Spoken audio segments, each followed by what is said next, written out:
আসসালামু আলাইকুম। এখন আছি আমি বর্তমানে একটি খামারের ভিতরে, মালয়েশিয়ার জহুর বারু। এই খামারটি আছে বর্তমানে একবারে আপনার পাহাড়ের ভিতর সাইড দিয়ে। এই যে দেখতে পাচ্ছেন খামারটা, এখানে কিন্তু অসংখ্য বলদ গরু এবং কি গাই গরু রয়েছে। এই যে দেখতে পাচ্ছেন, আরে বাপরে বাপ। তো চলেন আমি আপনাদের এই খামারটা আজকে ঘুরে দেখানোর চেষ্টা করব। এই যে দেখতেছেন ওরা কিন্তু দেখে আমাকে সামনের দিকে আসতেছে। চলেন আজকে ঘুরে দেখাই আপনাদের। আর এখান থেকে আমরা একটা গরু নিব আর কি, নিজেরাও খাবো এবং কি বিক্রিও করবো। তো চলেন দেখানোর চেষ্টা করি। গরু কোনটা নিয়েছেন আমরা? এইটা মোট 240 লাগবে না, 240 কারা 240 উপরে আছে, 60 আছে একবারে কইও না হচ্ছে নাকি কয় কেজি এই সাইজ ভাই, ওই গাড়ি নাকি সমস্যা, গাড়িটা নাকি সাইড করা লাগবে। আমরা যে এই গরুটা নিছি কয় কেজি অনেক, এটা লাইভ ওয়েট আছে কত? 480 90 আছে। তা তো নারী বুড়িতে বাস যাইবে আরো 1-1.5 কেজি। তুমি এটা না মা হয় মাইকে আসে বলে আমার খালা দাও বলে আমি বসে কইছি খারাপ হলো না গেছে। এখানে আরো গরু আছে, সবগুলোই কিন্তু লাল কালার, দেখতেও বেশ সুন্দর কিন্তু গরুগুলো পুষ্ট এই যে দেখতে পাচ্ছেন। তো এখান থেকে আমরা একটা গরু নিব আর কি। আর একবারে ছোট্ট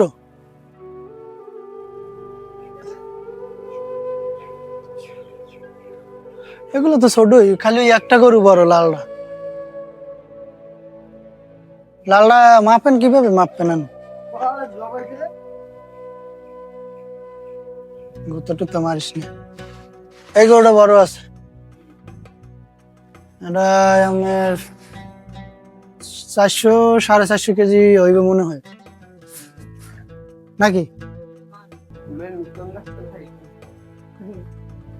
আর এটি দিয়ে বকনাও কি বিক্রি লেগে আছে নাকি?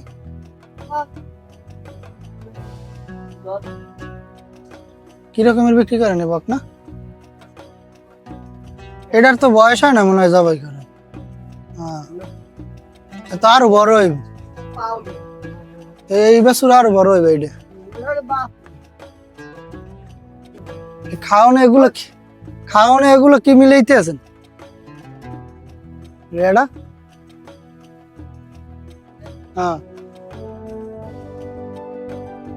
তাই ওই আমরা আর একটা খামার গেল সপ্তাহে যেটা জব দিছি, ওই জায়গায় দেখি মাটির মতো কি একটা খাবার খাওয়ায়, একবারে দেখতে মনে হয় যেন মাটি।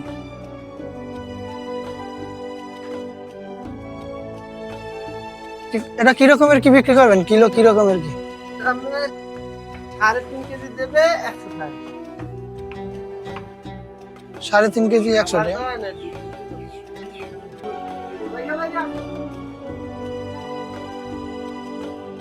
তো যারা মালয়েশিয়াতে আছেন সবাই জানেন যে বিশেষ করে যারা আর কি জঙ্গলের ভিতরে বা যেসব খামার গুলো থাকে এগুলাই অনেক কষ্ট করতে হয়। আর দ্বিতীয় কথা হচ্ছে আপনার কাজেরও অভিজ্ঞতা লাগে, এক্সপিরিয়েন্স না হলে কোনো জায়গায় আপনার কাজ না। আর এই যে দেখতেছেন সে অনেক কাজ করে, 20 তারিখ পর্যন্ত ম্যাথ। এবার ম্যাথ এগুলো কি দিতেছেন? এই যে সাইলেক্স, এটা সাইলেক্স কিনে আনছে বসে।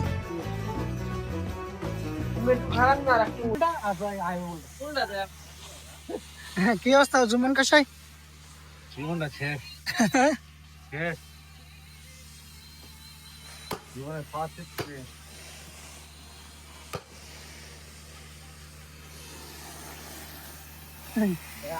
রিপন হয়েছে বুড়ি আবার ঠ্যাং ওটি নাকি পায়া রাখবে, ওটি নাকি পায়া রাখবো, তাই পায়া রাখবেন, এটি আস্তেই থাকবে। কাটতে নেবেন না ইয়া নিয়ে কাটবেন? কারণ গ্যালেন্ডার মেশিন আছে, ব্লেন্ডার মেশিন তো রিপনে কালকে নিয়ে দিয়েছে আছে। তো আমাদের প্রায় গরু কাটা শেষ। তো কিছু সবচেয়ে বেশি তোলন করছে আমার এই ভাই, সবচেয়ে বেশি পরিশ্রম করছে। আর এখন 160 বিড়ি খাওয়াইলেও কোনো সমস্যা নেই। আপনার গোল ছোট করলেন না গোছগুলা দেখা যাক কত রূপায় যত আসছে না নাকি